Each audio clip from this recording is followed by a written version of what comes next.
အားလုံးပဲမင်္ဂလာပါရှင်စာရေးဆရာတာတေရဲ့ရွှေကူရှင်မဝတ္ထုတို့ကိုဖတ်ပြပေးမှာဖြစ်ပါတယ်ကျုပ်ကမြို့မှာရောက်နေတာဗျမြို့မှာရောက်နေတာလို့ပြောရတဲ့မြို့မှာတောင်းတင်နေတာလို့ပြောရင်ပုံမှန်လိမ့်မယ်ဗျဒီလိုမျိုးကျုပ်ကဘာကြီးကိုတစ်နှစ်တစ်ခါလာပြီးကြော့နေကြလေဗျဘာကြီးကိုကြော့ဖို့လာတာပဲဗျဘာကြီးကြော့ပြီးမြို့မှာတညအိတ်လိုက်တာမျိုးကျုပ်အိတ်တဲ့ညမှာပဲကျုပ်ဘာကြီးကလေထဖြစ်တာညတနာရီထိုးလောက်ကြီးပေါ့ဘာကြီးကအိတ်ရတဲ့ကနေဝူးဝူးဝါးဝါးတွေအော်နေရနဲ့ကျုပ်လည်းနိုးသွားပြီးပြေးကြည့်တော့ပါတချမ်းရွက်ပြီးပါဇက်ပါရွက်ကြီးဖြစ်နေတာဗျဒါပေမဲ့ဘာကြီးကသတိမလစ်ဘူးသူ့အိတ်ရဘေးကစပွဲကိုကြီးလက်ညှိုးထိုးပြနေတာပဲကျုပ်လှည့်ကြည့်လိုက်တော့ငပြောဘူးပလင်းနှစ်ပလင်းတင်ထားတာတွေ့တယ်ပလင်းထဲမှာဝါဝါအရည်တွေလည်းတွေ့တယ်ဗျဒီတော့မှကျုပ်သတိရသွားတယ်ဘာကြီးအိမ်မှာလာနေပြီးကြောင်းတက်တုံးကဘာကြီးတင်ငန်းစီဖော်ပြီးလူတွေကိုတွားပေးတာ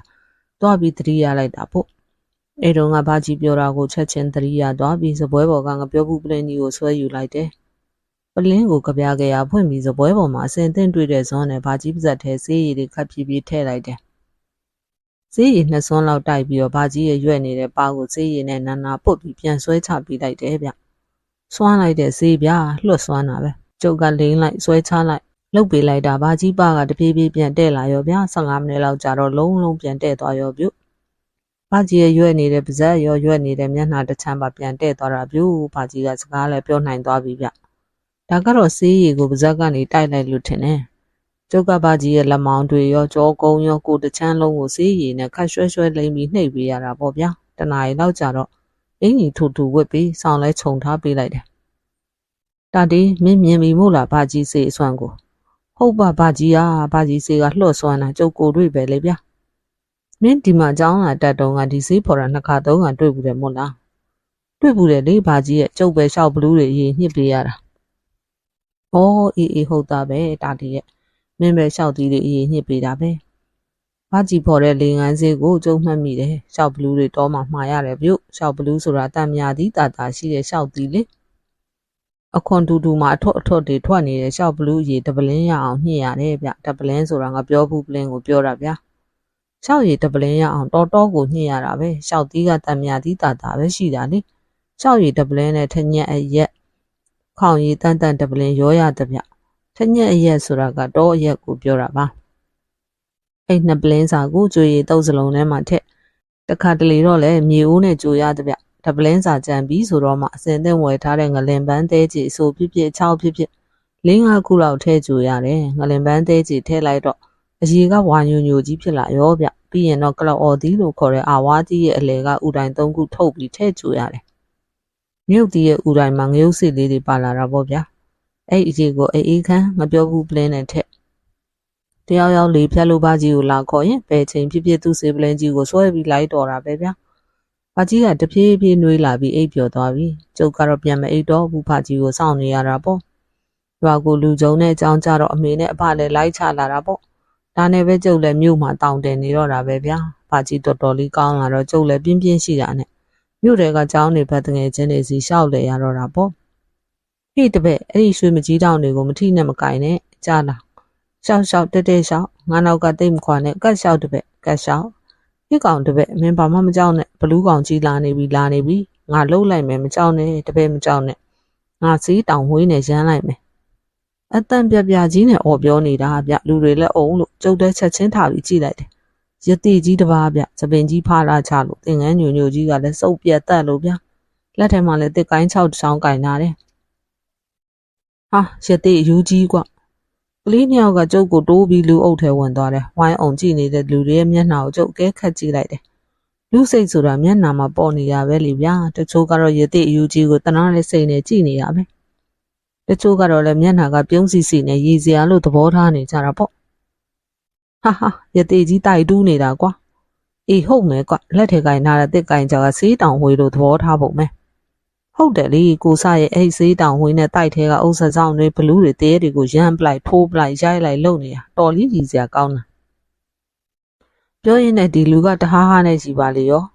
ဟိကောင်ဘာမိန်မရီနဲ့ကွာမင်းဝက်လိုက်နေမယ်ဒါရီစရာမဟုတ်ဘူးတနာဖို့ကောင်းတာဟဲ့တပည့်မတီးနဲ့အဲ့ဒီမောင်းကိုမတီးနဲ့ဟာဒီကောင်ပြောနေတဲ့ကြားကမောင်းတီးလိုက်ပြီး ရေတွေကူနေရန်ကရေလုံးကြီးတွေပန်းထွက်လာပြီးဟေးကူမသေးချင်းရင်လွတ်အောင်ကူကွရတဲ့အယူကြီးကပြောဆိုနဲ့ဝိုင်းရမှောက်ချလိုက်တယ်တဲထဲမှာရေကူးတယ်လို့လုံးနေရောဗျာကြည့်နေတဲ့လူအုပ်ကြီးကတော့တဟားနဲ့ရှိတော့တာပေါ့ဒါပေမဲ့ရတဲ့ကြီးကသူ့ကိုလူတွေအုံကြည့်နေရလဲနည်းနည်းမှသတိထားမိပုံမရဘူးတဲတော်ထဲမှာရေကူးနေတော့တာပါပဲဗျာကျုပ်လည်းဆက်မကြည့်ရတော့တာနဲ့လှည့်ထွက်လာတယ်ဘယ်ကူမှလည်းသွားချင်စိတ်မရှိတော့ပါဘူးဗျာဗကြီးအိမ်ကိုပဲကျုပ်ပြန်လာခဲ့လိုက်တယ်ကျုပ်စိတ်မကောင်းဘူးရသေးကြီးဥဘောကကိုကျုပ်မတွေ့တာတစ်နှစ်ကျော်ပြီဗျစိတ်ထဲမှာသတိတောင်သိမ့်မရတော့ပါဘူးခုလိုပြုံးကနေပြန်တွေ့လိုက်တော့လဲအံ့ဩသွားရတာပေါ့ပြီးတော့တွေ့ရနီးကလည်းအယူကြီးအနေနဲ့တွေ့ရဆိုတော့ကျုပ်စိတ်ထဲတော့ကိုမကောင်းတာဗျရသေးအယူကြီးဥဘောကကိုဝိုင်းကြည့်ပြီးတဟားနဲ့ရှိနေတဲ့လူတွေကတော့ဒီရသေးအယူကြီးနဲ့ကျုပ်နဲ့ပတ်သက်ခဲ့တာကိုဘယ်သိကြမလို့ကျုပ်ကတော့သိတာပေါ့ကျုပ်ကဥဘောကနဲ့အတူတူပါသွားတဲ့ကောင်လေးခမရကိုတော့ဒီအကြောင်းပြောပြရမှာပေါ့ဘာလို့တော့ဆိုတော့ခမရကကျုပ်ရဲ့စာဖတ်ပရိသတ်ကိုဗျကျုပ်သေးချာကိုမှတ်မိနေတဲ့အကြောင်းပါပဲဗျာဒီသက်တော့ကျုပ်ဘယ်တော့မှလည်းမေ့နိုင်မှာမဟုတ်ပါဘူးပြသူလာကြီးဗျကျုပ်တို့အညာမှာလွတ်အေးတဲ့ချိန်ပေါ့အဘနဲ့ကျုပ်ကစောင်းမြေပဲတွေနှုတ်သိမ်းစီပြီးလို့အားနေတဲ့တပတ်လောက်ရှိပြီနေ့ကင်ဘက်ဆိုဝိုင်းထဲမှာပဲလှမ်းတာလောက်ပဲလုံးရှိတာပေါ့ပြသူညတွေဆိုတာကျုပ်တို့အညာမှာကောင်းအိတ်လို့ရကြတာမှမဟုတ်တာဗျာဆောင်ချုံပြီးတော့သာကိုယ်နေရတာမေးကနေပြောတော့လိုက်နိုးလာလိုက်ကိုယ်လိုက်နဲ့မိုးကိုလင်းရောကောင်းအိတ်ပြောတာမဟုတ်ဘူးနဲ့ကြတော့လေလုံးရှိတော့ထားကြရပြန်ရောကျုပ်တို့ညာသားတွေနဲ့အညာနွားတွေကတော့ဒီလိုပါပဲ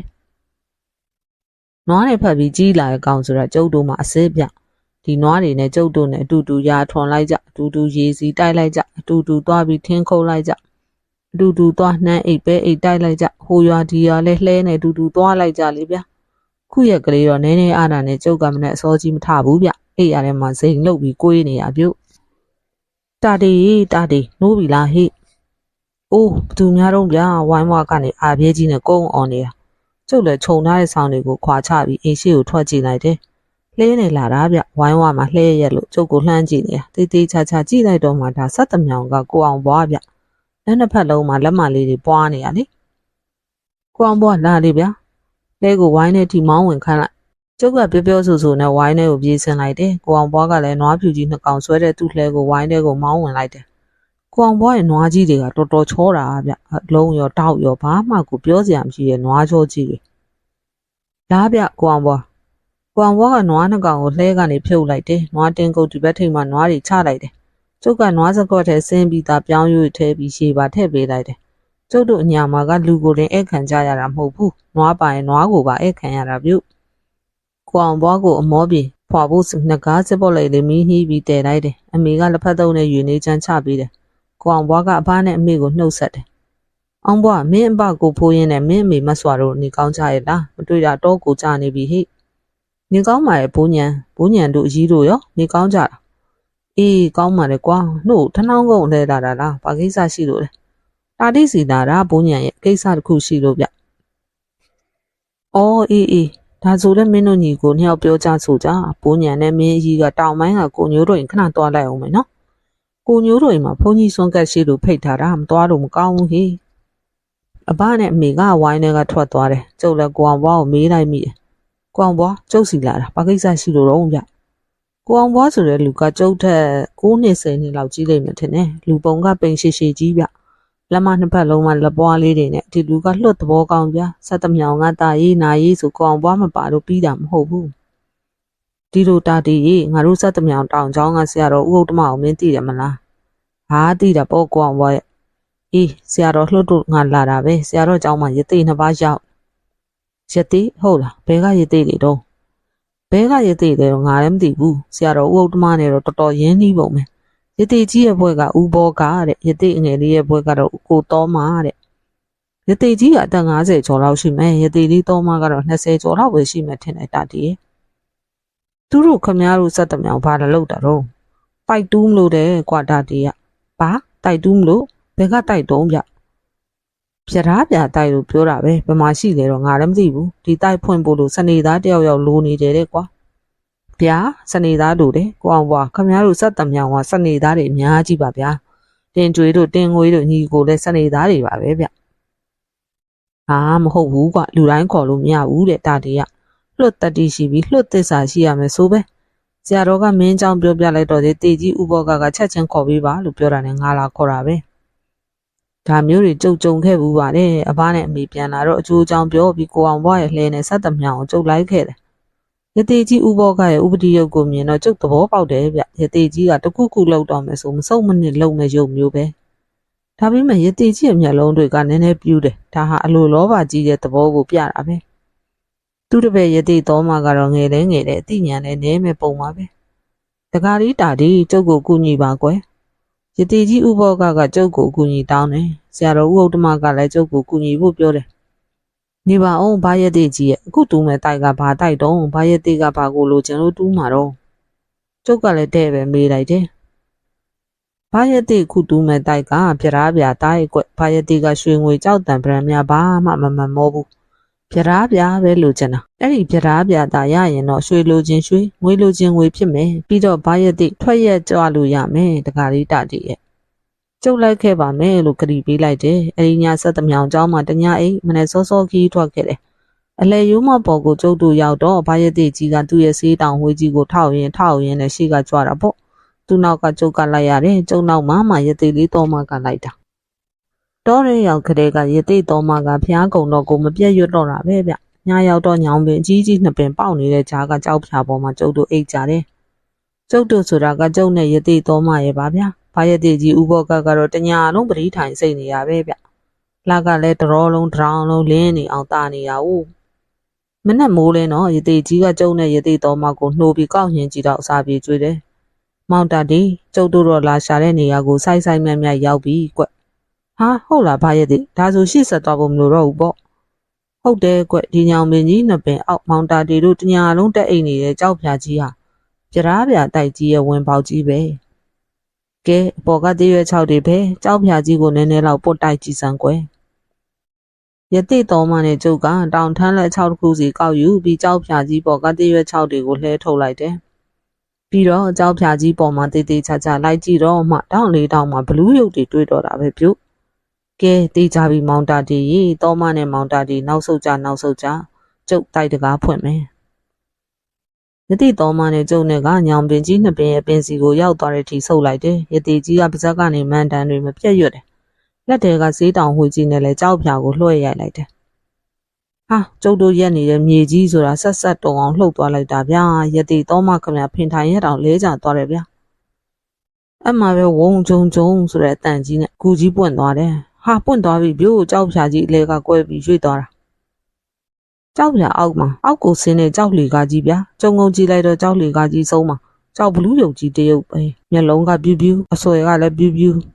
မျက်လုံးကြီးတွေကလည်းရဲတောက်လက်က4ဘက်လက်တိုင်းမှာဓာတ်တက်လက်စီတဲ့ကင်ထားတယ်ဘာမှမပြောမဆိုတော့ပဲရတေကြီးကဘောက်ဆန်နဲ့ရှေ့ကဆင်းသွားပါရောကျုပ်နဲ့ရတေတော်မှလည်းကြောက်လက်ကတစ်တွေတိုင်းနင်းပြီးရတေကြီးဥဘောကရဲ့နောက်ကလိုက်ကြရတော့တာပေါ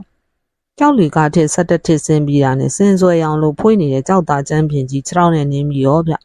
ကျုပ်တို့အားလုံးကြောက်သားချမ်းပြင်ကြီးပေါ်ရောက်တာနဲ့တပြိုင်နက်တည်းပဲလက်လေးဘက်နဲ့ကြောက်ဘလူးရုပ်ကြီးကအသက်ဝင်လာတော့တာပဲပြုတ်လက်လေးဘက်မှာကင်ထားတဲ့ဓာတ်တွေကဝင်းကနေနဲ့အကွက်ကြကိုလှည့်နေတော့တာပဲကျုပ်တို့လူတွေမှာလက်နှစ်ဖက်နဲ့ဓာတ်နှစ်လက်တိုင်းတော့မနှဲလှည့်နေရတာဒီဘလူးရုပ်ကြီးကအသက်ဝင်လာပြီးလက်လေးဘက်နဲ့ဓာတ်လေးချောင်းလှည့်နေလိုက်တာများဗျာဝီကနေဖြစ်နေရပဲပြုတ်ကျုပ်ရောရတိတော်မှရောကြောက်လိုက်တာပြောမနေပါနဲ့တော့ရတိကြီးနောက်မှာကတ်နေကြရတော့တာပေါ့ရတိကြီးဥဘောကတော့အေးဆေးပဲဗျသူ့လက်ထဲကဈေးတောင်ဝှေးနဲ့အသက်ဝင်နေတဲ့ဘလူးရုပ်ကြီးကိုတော့ထိုးမလို့လှုပ်လိုက်တယ်ဘလူးရုပ်ကြီးချက်ချင်းငြိမ်ကျသွားတယ်ငကိုတိုင်းကြောက်ရုပ်ကြီးပြန်ဖြစ်သွားရောပညာတော်ထက်တဲ့ရတိကြီးပဲလို့ကျုပ်တွေးလိုက်မိတယ်ရတိကြီးကရှေ့ဆက်သွားတယ်ခန်းကျဲကြီးတွေကိုလည်းကျုပ်တို့ဖြတ်ဝင်လိုက်ရောဟေးခုတ်ကြတယောက်မကြံခုတ်ဟေးလို့ညာတန်ပေးပြီးပြေးထွက်လာတဲ့ဓာသမား10ယောက်ကျော်လောက်ရှိတယ်ဓာသမားတွေအားလုံးကအရက်ထောင်မောင်ကြီးတွေရောင်တစောင်းတွေနဲ့ပဝါနီတွေပေါင်းလို့လက်ထဲမှာလည်းကြစ်ပအောင်ကင်ထားတဲ့ဓာရှိတွေရောင်တလက်နဲ့ဖြစ်နေရပါရတိကြီးကသူ့လက်ထဲကဈေးတောင်ဝှေးကိုဝှေ့ရင်ဟိတ်လို့អော်လိုက်တော့ပြေးထွက်လာတဲ့ဓာသမားတွေဟာပြေးလာတဲ့ပုံစံတိုင်းငြိမ်ကျသွားပြီးကြောက်ရွံ့ကြီးတွေဖြစ်ကုန်ရောဒီတော့မှကျုပ်တဲ့ခန်းကျဲကြီးကိုလှည့်ပတ်ကြည့်လိုက်မိတယ်ကြောက်နေရန်ကြီးတွေကဖြူဖွေးပြီးချောမွေ့နေရပဲဗျာဒီကူကြီးကအလေရိုးမတောင်ကြီးရဲ့ရှိနေရဲဆိုတာတော့ယုံဖို့ခက်တယ်နန်းတော်တစ်ခုတည်းရောက်နေတယ်လို့ပဲခံစားရတယ်ဘာရတိကကြောက်ရွံ့ဓာသမားတွေကိုချားကနေဖြတ်ပြီး ရှေ့ဆက်သွားတယ်ကျုံနဲ့ရသေးတော်မှလည်းဘာရသေးကြီးနောက်ကကပ်ပြီးလိုက်ရတော့တာပေါ့တော်တော်ကြီးသွားပြီးတော့ပိတ်ထားတဲ့နေရန်ကြီးနဲ့ကြောက်တကားကြီးတစ်ခုတွေ့ရောဗျာဘာရသေးကချိန်ဆိုင်မဲ့သူ့ရဲ့ဆေးတောင်ဝှေးကြီးနဲ့ကြောက်တကားကိုနှစ်ဆင့်ထိုးလိုက်တယ်ဟာကြောက်တကားကြီးကအတွင်းဘက်ကိုပူလဲပြီးပွင့်သွားတယ်ဗျို့ဘာရသေးကပွင့်သွားတဲ့တကားပေါက်ကနေတန်းဝင်သွားတာဗျာကျုပ်တို့လည်းလိုက်ရတော့တာပေါ့ဒီအခန်းကပထမအခန်းနဲ့အကျယ်ဝန်းတူတူလောက်ပဲဗျဒါပေမဲ့နေရန်တွေရောကြမ်းခင်းတွေရောကငွေရောင်ဗျကြောက်သားတော့ကြောက်သားပဲငွေရောင်ကြောက်သားတွေနေရန်မှာကြောက်ဖြောင်းတိုင်ကြီးတွေထွန်းထားတာလေလင်းထိန်နေရပဲပထမဖြတ်ခဲ့တဲ့အစင်ဆွဲရောင်ခန်းမှာလေဒီလိုကြောက်ဖြောင်းတိုင်တွေနေရန်မှာကပ်ပြီးထွန်းထားတာပဲဗျဟောလာပြီပြို့ထွက်လာပြီအစိမ်းရောင်အဝါရောင်ပိုးသားထမိန်အင်ကြီးတွေဝတ်ထားတဲ့နတ်မိမယ်လေးတွေဗျတရွေ့ရွေ့နဲ့ထွက်လာတာလေသူတို့ထွက်လာတာကငွေရောင်ခန်းကြီးထဲမှာမှုှကြိုင်သွားတာပဲနတ်မိမယ်လေးတွေ20လောက်ရှိမယ်အားလုံးကလက်ကလေးတွေချီးပြီးထွက်လာတာပဲမောင်တာဒီနဲ့တော်မကြီးတတိထားဒါတွေဟာတိုက်နှန်းရှင်ရဲ့မာယာတွေပဲဘာပဲပြောစကားတစ်ခေါက်မှပြန်မပြောကြနဲ့နော်ကြားလားငါအနောက်မှာကတ်နေနော်တော်မမောင်တာဒီကအတွေ့အကြုံရှိတော့စိတ်မပူဘူး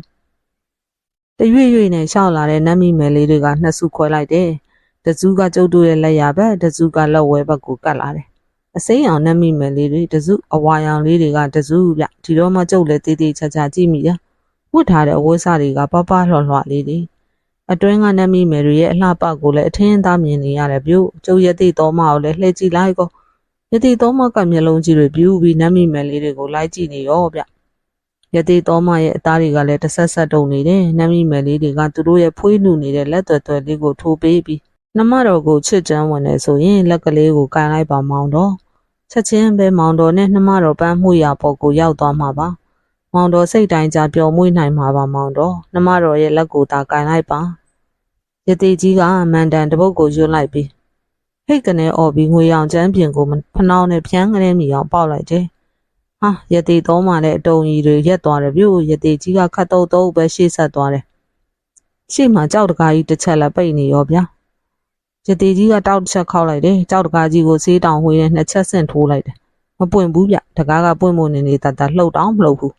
ရသေးကြီးကမန်တန်တစ်ခုရွတ်တယ်ပြီးတော့သူ့ရဲ့ဆေးတောင်ဝှေးနဲ့ကြောက်တကားကြီးကိုရိုက်လိုက်တယ်ဟောပွင့်ပြီပြို့ကြောက်တကားကြီးပွင့်သွားပြီဟာရွှေရောင်တွေဝင်းနေပါလာ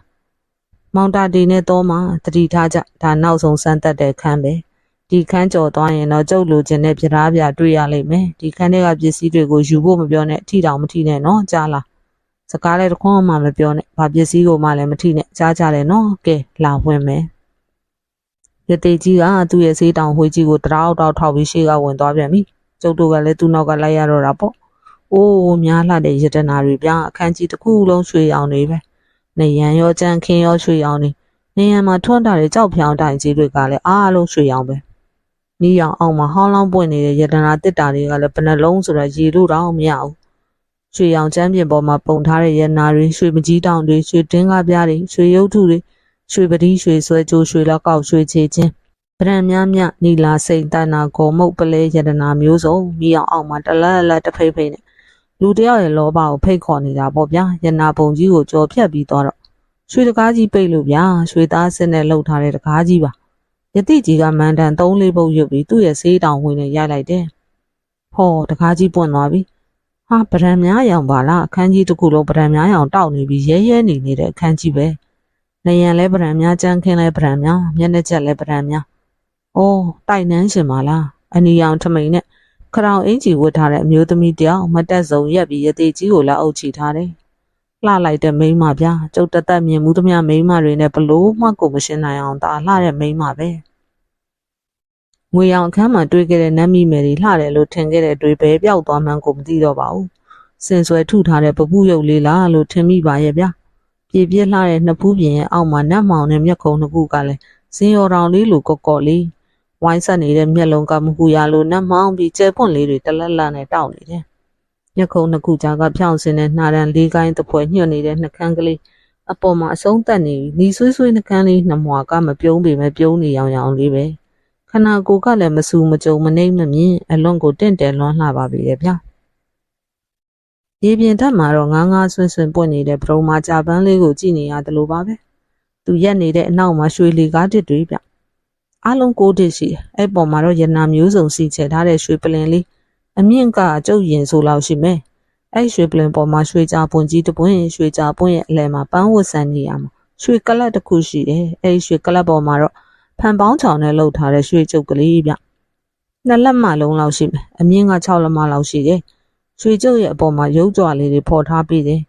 ယတိကြီးရဲ့မျက်လုံးတွေကအဲ့ရွှေကျုပ်ကိုစိုက်ကြည့်ပြီးမေးတယ်တိုက်နန်းရှင်မဟုတ်လားမှန်ပါဗျာတပည့်တော်မကဟောရီရွှေကူတိုက်နန်းကြီးရဲ့တိုက်နန်းရှင်ပါဗျ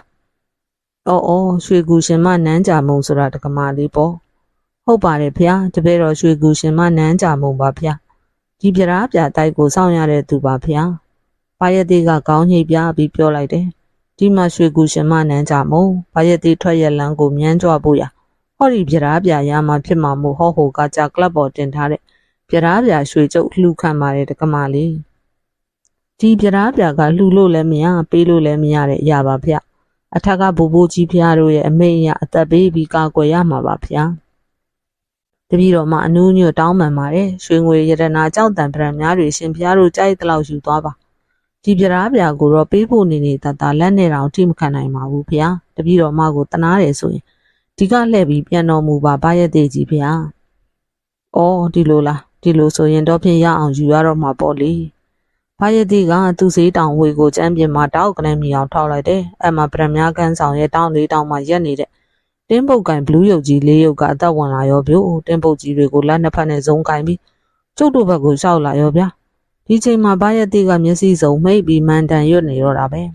။ဘာယတိကမန်တန်ကိုရက်လေးမျက်နှာလှည့်ပြီးရွတ်တာသူ့လက်ထဲမှာတော့ကင်ထားတဲ့စီးတောင်ဝေကအခိုးရှန်တွေထွက်လာတာဗျို့။ကြောက်ဘလူးရုပ်ကြီး၄ကောင်ကလည်းတရွေ့ရွေ့နဲ့ကတ်လာတာကျုပ်တို့နဲ့10ပေလောက်ပဲကွာတော့တယ်။ဘာယတိကဟိတ်ဆိုပြီးထားလိုက်တော့ဘလူးရုပ်ကြီး၄ယောက်ကလက်ကြီးမြောက်ရက်သားနဲ့ကြောက်ရွံ့ပြန်ဖြစ်သွားကြပြန်ရောဟဲ့ဖဲဆန်ရွှေကူရှင်မ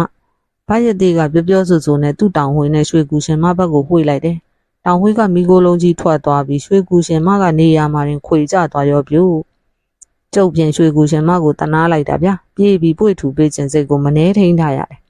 ဘာယတိကရှေ့ဆက်သွားတယ်ကျုပ်လည်းနောက်ကနေကတ်လိုက်လာရတာပေါ့ဘာယတိကရွှေလေက6တစ်ကိုစပြီးတက်ပြီး1ထစ်2ထစ်3ထစ်4ထစ်5ထစ်စီးပေါက်သွားပြီးဟေးဝိုင်းကြဟေးဝိုင်းက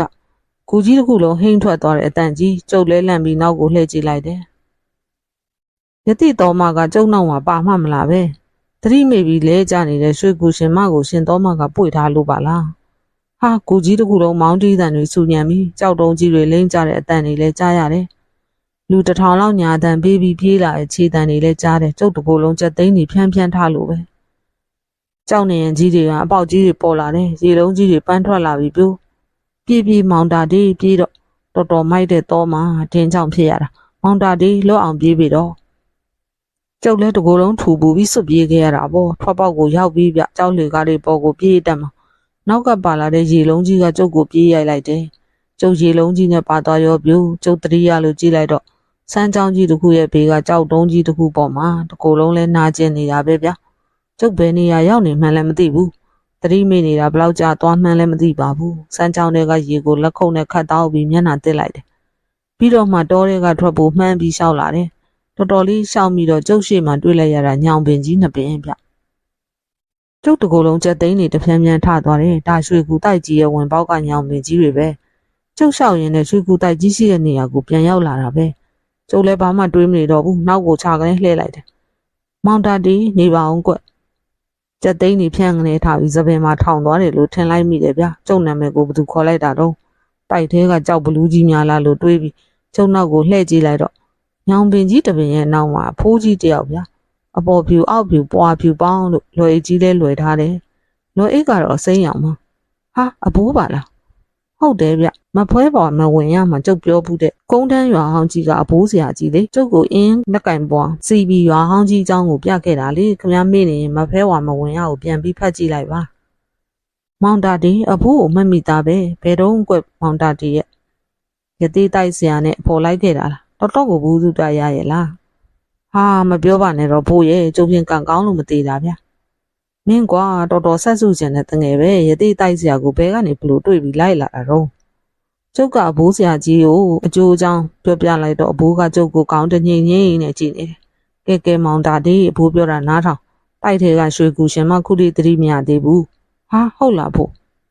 အေးဟုတ်တယ်တိုက်ဆရာရတဲ့ရဲ့ပညာကတော်တော်မြင့်နေကွရွှေကူရှင်မကိုကဲဖို့လူကလေးတိုက်ထဲပြန်ဝင်မှရမယ်ဗျာကျုပ်တိုက်ကြည့်တယ်ပြန်ဝင်ရမယ်ဟုတ်လားဖို့ကျုပ်ကိုကြောက်ဘလူးကြီးဝိုင်းတတ်မှာပေါ့ဖို့ရဲ့မတတ်ပါဘူးမောင်တာတီရဲ့ဟောဒီစေးတောင်ကိုယူသွားတိုက်ထဲကိုရောက်တော့ဒီစေးတောင်သွေးပြီးမောင်တာတီကိုယ်တိုင်တိုက်နှန်းရှင်မရဲ့မျက်နှာမှာတနခါလိမ့်တလူလိမ့်ပေးလိုက်ရွှေကူရှင်မကောင်းသွားလိမ့်မယ်ကွဖြစ်ပါမလားဖို့ဖြစ်ပါတယ်ကွမောင်တာတီပေါ်ကိုပါအန်တီရဲ့မှမကြရောက်စေရပါဘူးပြီးတော့မောင်တာတီလာမှာသူတို့ကြိုတီလို့စောင့်နေကြပါပြီသူတို့သခင်မအတွက်သူတို့မှမျက်ရည်နဲ့မျက်ခွက်ဖြစ်နေကြရတာပါကွကိစ္စပြီးရင်သာချက်ချင်းပြန်ထွက်လာခဲ့ကျုပ်တီညောင်ပင်ကြီးအောက်ကပဲစောင့်နေမယ်ဘိုးဆရာကြီးအဖေရှင်ကသူ့ကောင်းမှာပေါင်းထားတဲ့ဘွားဖြူလေးကိုဖြုတ်ယူပြီးကျုပ်ကောင်းမှာဘိုးကိုယ်တိုင်ပေါင်းပေးတယ်ပြီးတော့ကျုပ်ကိုစေးတောင်းအပ်တယ်ဟောတိုက်တကားကြီးပွင့်သွားပြန်ပြီကြောက်လေကားကြီးတွေလည်းမြင်နေရပြီကဲမောင်တာတီသွားပြီးတော့သူတို့တိုက်တကားဖွင့်ပေးနေပြီကျုပ်လည်းစေးတောင်းကိုကြစ်ကြစ်ပအောင်ဆိုကြောက်လေကားတိုင်းဆင်းလာလိုက်တယ်ဟိုနေ့ကတွေးတဲ့လက်လေးပဲပါတဲ့ကြောက်ဘလူးရုပ်ကြီးကဒီတခါတော့လှုပ်တောင်လှုပ်ဘူးဗျကျုပ်ကခြေလန်းကျဲကြီးတွေနဲ့ရှောက်ဝင်လိုက်တယ်စင်ဆွဲအောင်ခန်းကြီးကိုဖျက်လိုက်တာဘယ်သူမှလည်းမတွေ့ရဘူးဟောနောက်တကားချက်ပွင့်ပြန်ပြီးကျုပ်ဝင်လာလိုက်တာပေါ့ရွှေအောင်ခမ်းမကြီးတွေကရတနာတွေကြားတဲ့ကျုပ်ရောက်လာတယ်နတ်မိမဲ့တယောက်မှလည်းမတွေ့ရဘူးကျုပ်ဆက်လျှောက်တယ်နောက်ဆုံးတကားကြီးပွင့်သွားပြီးပရံများအောင်ခမ်းမကြီးလေရွှေလေကားတစ်တေးနဲ့ရွှေပလင်ရှည်ကြာပွင့်ကြီးပေါ်မှာရွှေကျုပ်နဲ့ထည့်ထားတဲ့ပြရားပြရသေးကြီးဥဘောကတိတ်လိုချင်နေတဲ့ပစ္စည်းပေါ့ဗျာကျုပ်ကပရံများခမ်းမကြီးတွေကိုလှည့်ပတ်ကြည့်လိုက်တော့အစိမ်းအောင်တင်းတိမ်ကထားတဲ့ခန်းတစ်ခန်းကိုတွေ့တယ်အရှိမရက်နေတဲ့နတ်မိမယ်လေးတွေစိမ်းအောင်နဲ့ရွှေအောင်ဝတ်နေဗျာကျုပ်ကသူတို့ဘက်လျှောက်သွားလိုက်တယ်သူတို့အားလုံးချမ်းပြင်ပေါ်မှာဒူးတုပ်ထိုင်ပြီးကျုပ်ကိုလက်အုပ်ချီထားကြတယ်စေးသွေးဖို့ပေးပါကျုပ်ပြောလိုက်တာနဲ့တင်းတိမ်ကိုဖွင့်ပြီးနတ်မိမယ်လေးတစ်ပါးထွက်လာတယ်ရေထဲထားတဲ့ရွှေခွက်တစ်ခုနဲ့များကြောက်ပြင်တစ်ချက်ကျုပ်ကိုပေးတယ်ကျုပ်ကဗရန်များချမ်းပြင်မှာထိုင်ပြီးစေးသွေးလိုက်တယ်ရွှေခတ်တွဲကရေကိုထည့်လိုက်သွေးလိုက်နဲ့များကြောက်ပြင်မှာစေးတော်တော်ရလာတော့ကျုပ်လည်းစေးတောင်းကိုပြန်သိမ်းပြီးများကြောက်ပြင်ကိုယူလိုက်တယ်ကျုပ်လုံးသမျှကိုမျက်တောင်မခတ်ပဲကြည့်နေတဲ့နတ်မိမယ်လေးတွေကသူတို့ပါထားရက်ပြီးစိမ်းအောင်ပိုးသားတင်းတင်းဟိုဘက်ဒီဘက်ကင်ပြီးဖွင့်ပေးကြတယ်အတွင်းကိုလှမ်းကြည့်လိုက်တော့ရွှေတလုံးပေါ်မှာဆန်းဆန်းလေးလဲနေတဲ့ရွှေကူရှင်မနန်းကြမုံကိုတွေ့ရတာပဲတကူလုံးလဲပရံများရောင်နီရဲနေတဲ့ထမသိန်းနဲ့ခရောင်အင်ကြီးကိုဝတ်ထားတယ်ဗျအခန်းတစ်ခုလုံးမှုှေးကြိုင်နေရပဲပြုတ်တင်းတင်းကထားတဲ့ခန်းထဲစိမ်းအောင်ဝတ်ထားတဲ့နတ်မိမယ်လေးတွေကရွှေရက်တွေကိုင်ပြီးရွှေကူရှင်မကိုရက်ခတ်ပေးနေကြတာပေါ့ကျုပ်လဲရွှေကူရှင်မလဲလျောင်းနေတဲ့တလွန်ဘေးကတ်သွားပြီးမထိရက်လာအောင်လှတဲ့လူလားနတ်လားမသိတဲ့ရွှေကူရှင်မရဲ့မျက်နှာပုတ်ကိုအဖိုးဆရာကြီးရဲ့ဆေးတော်ကိုတေးသေးချာချာလိမ့်ပေးလိုက်တယ်ဆေးကောင်အောင်လိမ့်ပြီးတာနဲ့ကျုပ်ကလက်ထဲမှာကင်ထားတဲ့မြားကြောက်ပြင်ကိုနတ်မိမယ်လေးတယောက်ကိုလှမ်းပေးလိုက်တယ်အဲ့ချိန်မှာပဲဟာတခင်မတတိရလာပြီလို့ရွှေရက်ကင်နတ်မိမယ်လေးတစ်ပါးပြောလိုက်တဲ့အတန်ကိုကျုပ်ကြားလိုက်တယ်နတ်မိမယ်လေးတွေအားလုံးရွှေတလွန်ဘေးမှာဝိုင်းအောင်ပြီးကြည့်ကြတယ်ဝမ်းသာလိုက်တာတခင်မရဲ့ကျုပ်ကတော့မလှမ်းမကမ်းမှာရက်ကြည့်နေတယ်တခင်မနေကောင်းပါပြီကွယ်ကဲကဲညီမတော်တို့ဖယ်ကြအောင်တမားတော်လေးကိုကျေးဇူးပြုရပေအောင်မယ်ရွှေကူရှင်မကရွှေတလွန်ညောင်ဆောင်မှာအตาလေးထားထိုင်လိုက်တယ်ကျုပ်ကရက်နေတဲ့နေရာမှာပဲကြုံကြုံထိုင်လိုက်တယ်အဖေရှင်ရဲ့ကျေးဇူးကြီးမားလှပါပေတယ်ဟောဒီကမောင်ငယ်တမားတော်လေးကိုလည်းနန်းကြမုံကျေးဇူးထူးတင်လှပါတယ်ကွယ်ကဲတမားတော်လေးကြိုက်တဲ့ရွှေငွေရတနာတွေကိုကြိုက်တဲ့လောက်ယူသွားနိုင်ပါတယ်ဟာကျုပ်အဲ့ဒါတွေဘာမှမလို့ချင်ပါဘူးဗျာရွှေကူရှင်မကျမ်းမာသွားရင်ကျုပ်စိတ်ချမ်းသာပါပြီတမားတော်လေးရဲ့စိတ်ထားမော်မြတ်ပါပြီတဲ့ဒါဆိုရင်တော့ဟောဒီရွှေကြက်ဖလေးလက်ဆောင်ဖြစ်သခင်မပေးလိုက်မယ်ဒါကိုတော့ယူပါကွယ်အဖိုးဆရာကြီးကကျုပ်ကိုပြစ်တင်နေပါအောင်မယ်ဗျပြစ်မတင်ရစေရပါဘူးကွယ်နန်းကြမုံဟောဒီကနေအဖေရှင်ကိုလှမ်းပြီးလျှောက်ထားလိုက်ပါမယ်ကဲယူပါမောင်ငယ်ကျုပ်လည်းရိုးရိုးသေးသေးသွားပြီးယူလိုက်တယ်ပြီးတော့ကျုပ်ပြန်ဖို့ပြင်ရတာပေါ့ဖိုးဆရာကြီးကကိစ္စပြီးရနဲ့ချက်ချင်းပြန်ထွက်လာခဲ့ဖို့မှားလိုက်တယ်လေဗျာပြရားပြတိုက်ကြီးကနေကျုပ်ပြန်ထွက်လာတော့အဖိုးဆရာကြီးကညောင်ပင်ကြီးအောက်ကနေကျုပ်ကိုစောင့်နေတယ်ကျုပ်ကခေါင်းကပေါ်အားနဲ့ဆေးတောင်ကိုအဖိုးဆရာကြီးကိုပြန်အပ်လိုက်တယ်ဖိုးဆရာကြီးကကျုပ်ကိုဆက်တမြောင်သွားတဲ့လမ်းရောက်လိုက်ပို့တယ်ခဏလေးနဲ့ဆက်တမြောင်ကိုပြန်ရောက်လာတာပဲကျုပ်တို့ကိုမျှော်နေတဲ့ဆရာတော်ဦးဥတ္တမနဲ့ကိုအောင်ဘွားကိုတွေ့ကျုပ်လည်းဖြစ်သမျှအကြောင်းတွေကိုရှောက်ထားလိုက်တယ်ဆရာတော်ကလည်းတော်တော်ကိုစိတ်မကောင်းဖြစ်သွားတာပေါ့ကိုအောင်ဘွားကကျုပ်ကိုလှဲနဲ့ပြန်ပို့ပါတယ်ကျုပ်ကကပိုက်ထောင်ထဲမှာထည့်ထားတဲ့ရွှေကြက်ဖလေးအကြောင်းကိုတော့ဆရာတော်ဦးဥတ္တမကိုရောဦးအောင်ဘွားကိုရောမပြောခဲ့ပါဘူးဗျာထနောင်းကုန်းကိုလည်းပြန်ရောက်ရောရွှေကူရှင်မပေးလိုက်တဲ့ရွှေကြက်ဖလေးကိုဘယ်သူမှမသိအောင်ကျုပ်ရဲ့တန်သစ်သားလေးအသားလေးတင်ထားလိုက်ရတယ် ဟုတ်ကဲ့ပါရှင်ဆရာတာတီရဲ့ရွှေကူရှင်မကိုဖတ်ပြပေးခဲ့တာဖြစ်ပါတယ်ဆုံးထိလိုက်ပါနားဆင်ပေးခဲ့လို့ကျေးဇူးထူးပဲတင်ရှိပါတယ်ရှင်